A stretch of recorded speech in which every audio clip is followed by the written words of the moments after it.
Lulu. Welcome to the November 19th Wednesday edition. I'm Scott Leisure.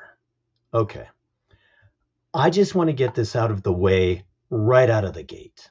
So, yesterday, the Senate unanimously agreed to pass the House backed Epstein bill, forcing the Justice Department to release the Jeffrey Epstein case files, meaning the next step is the desk of El Presidente de Donaldo.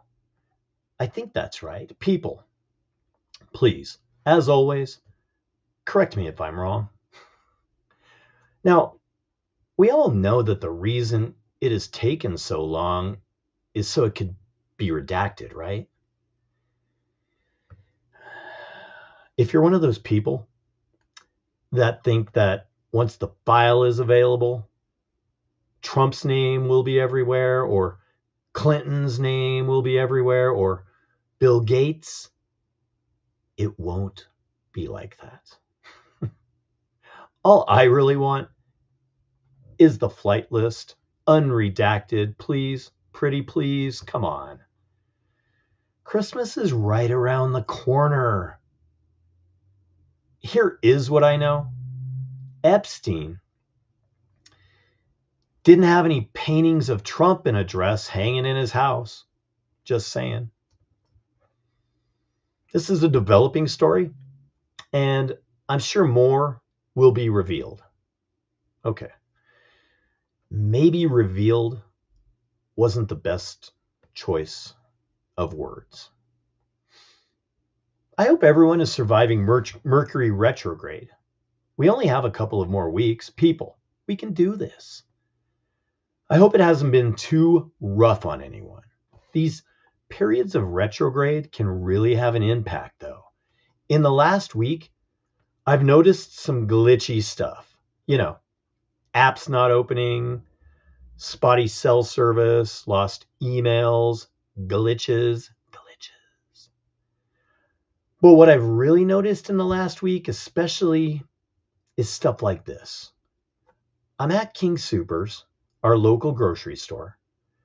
I'm buying an air filter for my furnace. I ring it, I look at it, I got the wrong size. I go to the cashier, I say, hey, I rang up the wrong size. I need to go back and get the right size. What does she say to me? She says, do you want me to void that? No, no, let me buy the wrong size. Yeah, I want you to void it. I mean, this retrograde really affects communications, people. So, what are a few strategies to help us through the next couple of weeks with this thing? What is Scott talking about tonight? Oh, he's talking about that Medicaid thing again. Retrograde. The first thing you can do to help get through this is easy. Get online, do a little googling, and read up on what you're up against. Understanding what is affected is the first step in being able to work through it, right? Just like anything. While Mercury retrograde may present challenges, it is possible to navigate this time with a sense of calm and awareness.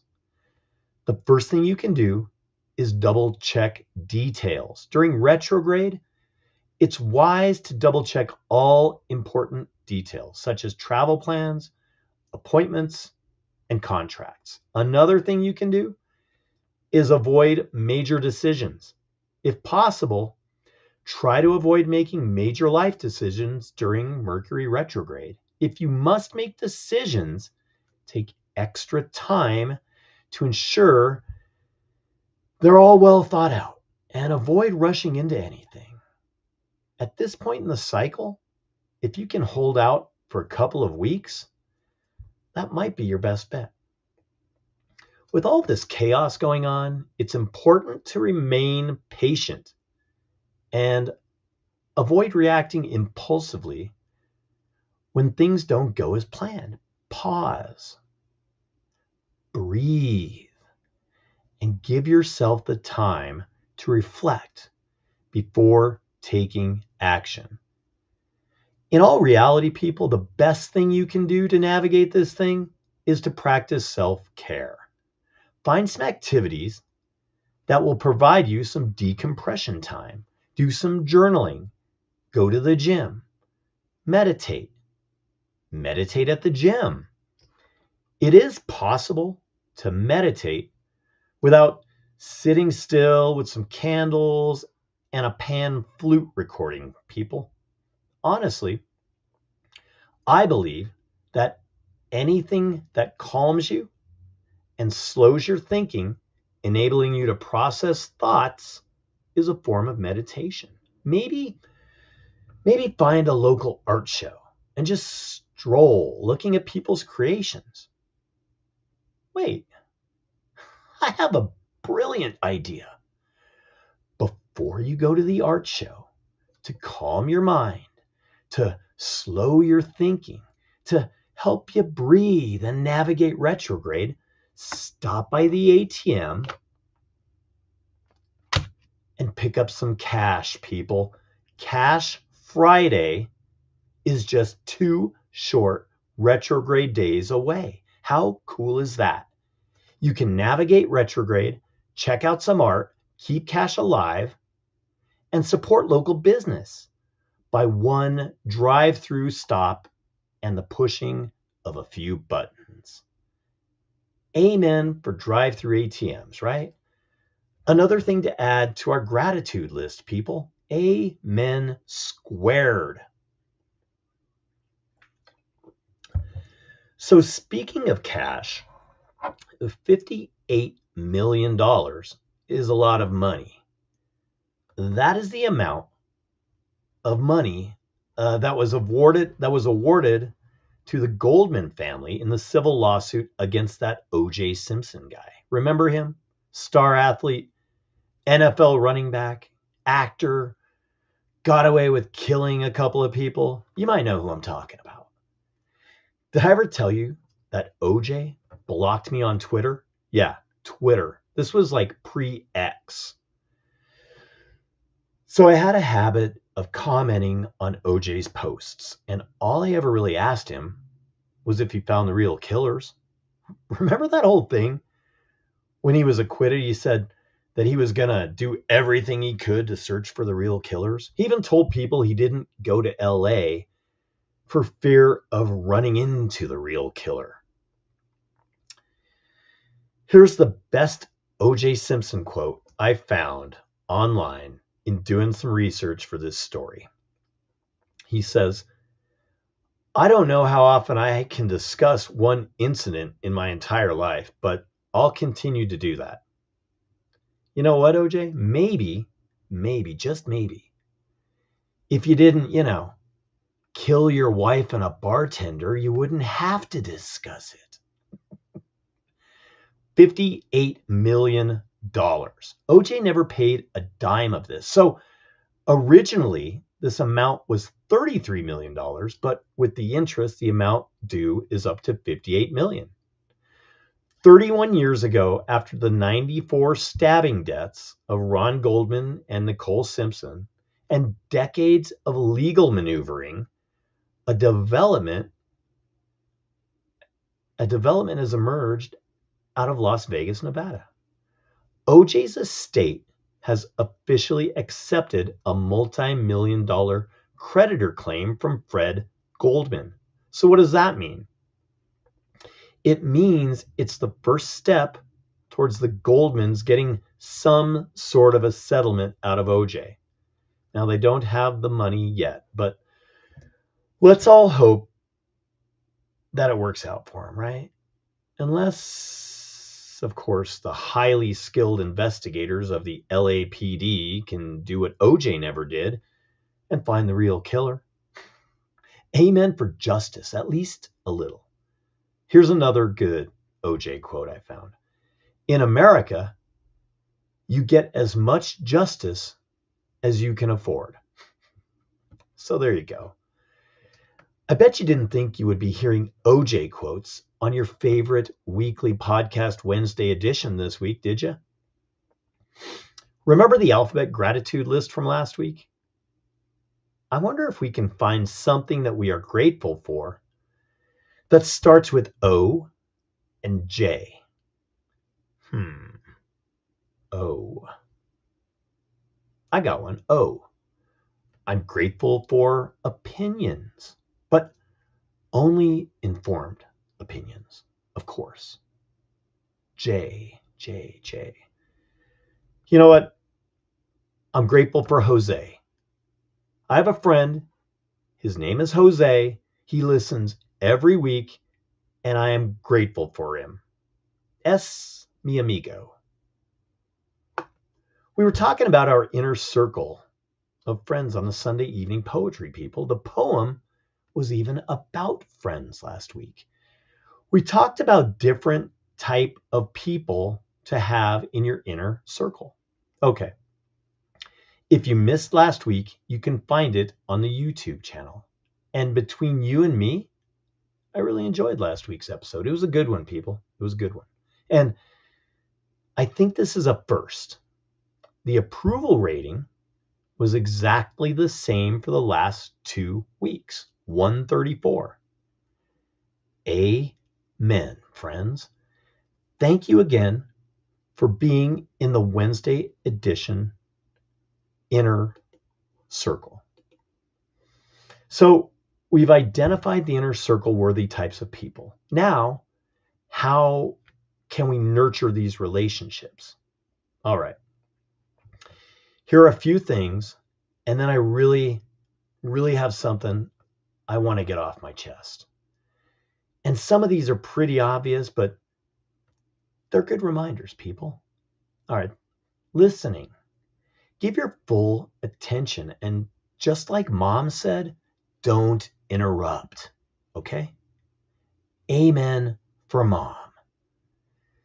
Be open and honest with each other. This may seem obvious, but expressing true feelings is big stuff, people. A lot of people, struggle with being able to be open and express true feelings. Keep things that are between the two of you, right? 4 words: loose lips, sink ships. Amen. The best thing really is to stay in touch. There are people in my inner circle that if I don't drop them a line, they're like, Scott, are you okay? It's almost Wednesday and I haven't heard from you. Good stuff, people. Good stuff. So I got to just get this off my chest. You inner leisure circle people, let me know if I'm just being ridiculous, okay? Ridiculous. So we all love service dogs, right? True service dogs are quite amazing, truly. And I understand how much they mean to people and how much some people really depend on these dogs. So this couple had their service dog at the gym. Hey, Scott, why do you even give a fuck, right? People, trust me. I've been asking myself the same thing all week. This wasn't a seeing eye dog. The owners didn't have any mobility issues or anything, and I know it's perfectly legal and it's okay for them to bring the dog into the gym. Maybe it was a therapy dog. Big difference, though, between a therapy dog and a service dog.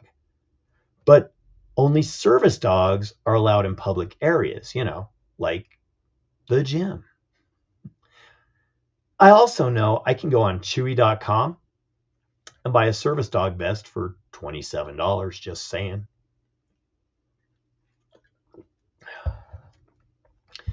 So, Scott, again, we ask, why the fuck do you care? Okay, you're right. I don't care. But can I be open and honest with my close inner Wednesday edition circle? When I saw these people at the gym with their service therapy dog, never in my life have I ever wanted a dog to shit more than at that moment. Thank you, Circle. Thank you. Thank you for letting me get that off my chest. Thank you. I feel much better. People, hopefully there was one thing on the podcast that resonated with you. Something that maybe even made you think, you know what? That Scott guy's right. I hope you maybe even learned something. Even if that one thing you learned was that O.J. Simpson killed 2 people. And if you didn't know that already, amen for you for being so detached that you didn't know. As always, if you took one thing from the podcast tonight, then I have something to be grateful for today. Amen. Don't forget to message me if you want an extra large t-shirt, but remember, you have to post a picture of you in the shirt on Instagram and you have to tag me in it, okay? Keep cash alive, people, please. And Google these 3 things this week. Number 1, Google retrograde. This might be the number 1 thing I've told people to Google. Number 2, seriously, Google O.J. Simpson quotes. There are some real doozies out there. You aren't shocked. And number 3, Google Epstein blue dress painting and tell me what you see. Remember, the price we pay for associating with the wrong people is enough reason for us to be stricter about who we keep in our circles, right? Especially the very inner small circle. Let's see if we can have a better top 5 song list than last week's shit show, okay? Tonight's top 5 songs, the top 5 songs from November 19th, 1983. Let's do this. Number 5, Uptown Girl, Billy Joel, from his doo-wop stage, right? Probably one of Billy Joel's biggest hits. Thumbs up, 1 for 1. Number 4, Heart and Soul, Huey Lewis and the News. 'Cause she's heart and soul, right? She's hot and cold. She's got it all, hot loving every night. Whoa. Whoa. Great song, great song. 2 for 2. Number 3, Come On Feel the Noise, Quiet Riot. This countdown so far is as good as last week's countdown was bad. So I saw Quiet Riot. We have a big country music hall here in Denver. It's been here for decades, called the Grizzly Rose. I saw Quiet Riot of all bands at the Grizzly Rose. Epic. Number 2. So we're 3 for 3. We're 3 for 3, people. Number 2, Love is a Battlefield, Pat Benatar. One for the ladies, right? Remember the video with Pat Benatar in her headband? Oh, wait. That was every Pat Benatar video. Benatar. 4 for 4. Are we really going to go 5 for 5 without one meh song? The number 1 song from November 19th, 1983. Oh, this has promise. Paul McCartney and Michael Jackson. Say, Say, Say. Meh. I knew it was too good to be true, honestly. Quiet Riot's the best of the 5, or Huey. People, be good. Stay safe. Keep things real, especially with the people in your inner circle, right? The people that have your back, and don't get trafficked, people. And don't let your friends get trafficked either. Wednesday edition, every Wednesday, 5 p.m., Instagram, YouTube, and scottleisure.com. Subscribe to the YouTube, people, so I can stop reminding you, please. Don't talk to strangers, and have an incredible week. Adios. We are young. No promises, no